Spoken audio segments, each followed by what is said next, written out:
Shalom Bapak Ibu kasih dalam Tuhan, kita bersyukur dalam perenungan 10 hari menjelang hari Pentakosta.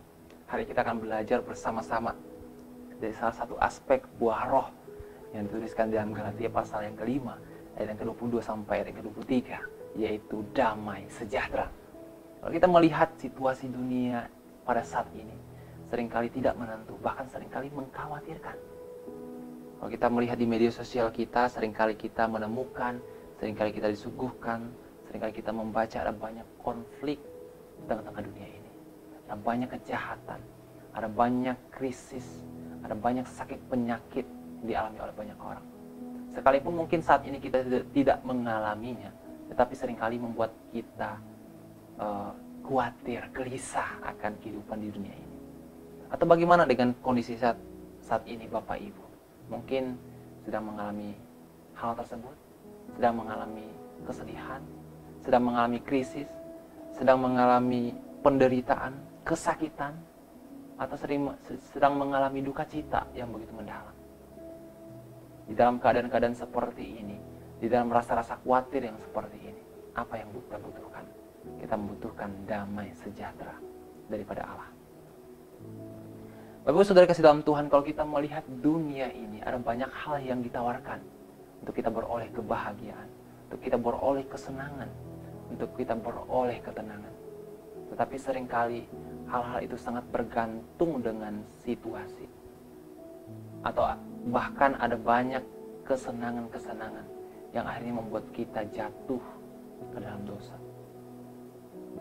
Bapak Ibu kasih dalam Tuhan, ini sangat berbeda dengan damai sejahtera yang diberikan Allah kepada kita umat manusia, kepada kita anak-anaknya. Dikatakan di dalam Filipi pasal yang keempat ayat yang ke-7, damai sejahtera Allah yang melampaui segala akal akan memelihara hati dan pikiranmu dalam Kristus Yesus. Dikatakan bahwa melampaui hati dan pikiranmu. Artinya seringkali damai sejahtera daripada Allah itu datang di saat-saat yang mungkin kita tidak pernah pikirkan. Mungkin saat-saat ketika kita mengalami kesedihan, duka cita, ada kedamaian yang datang daripada Allah itu sendiri. Tentu kita merasa bahwa tidak masuk akal. Masa di dalam situasi yang sulit kita dapat merasakan damai sejahtera? Ya, kita dapat merasakan damai sejahtera karena itu merupakan pemberian daripada Allah itu sendiri. Dikatakan bahwa tidak hanya memelihara hati kita, tidak hanya membuat kita damai, tetapi juga semakin membuat kita dekat kepada Tuhan. Semakin kita mempercayai Yesus Kristus, dikatakan bahwa akan memelihara hatimu di dalam Yesus Kristus. Sebenarnya dalam bagian ini terjemahannya itu mengacu kepada mempercayai Yesus Kristus. Artinya damai sejahtera pada Allah itu akan menolong kita semakin dekat dengan Tuhan. Lalu bagaimana kita beroleh damai sejahtera yang seperti ini?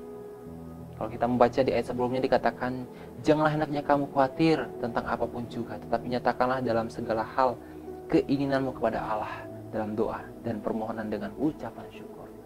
Artinya ketika kita beroleh damai sejahtera, atau bagaimana kita beroleh damai sejahtera? Yang pertama, ketika kita datang kepada Tuhan, membuka isi hati kita.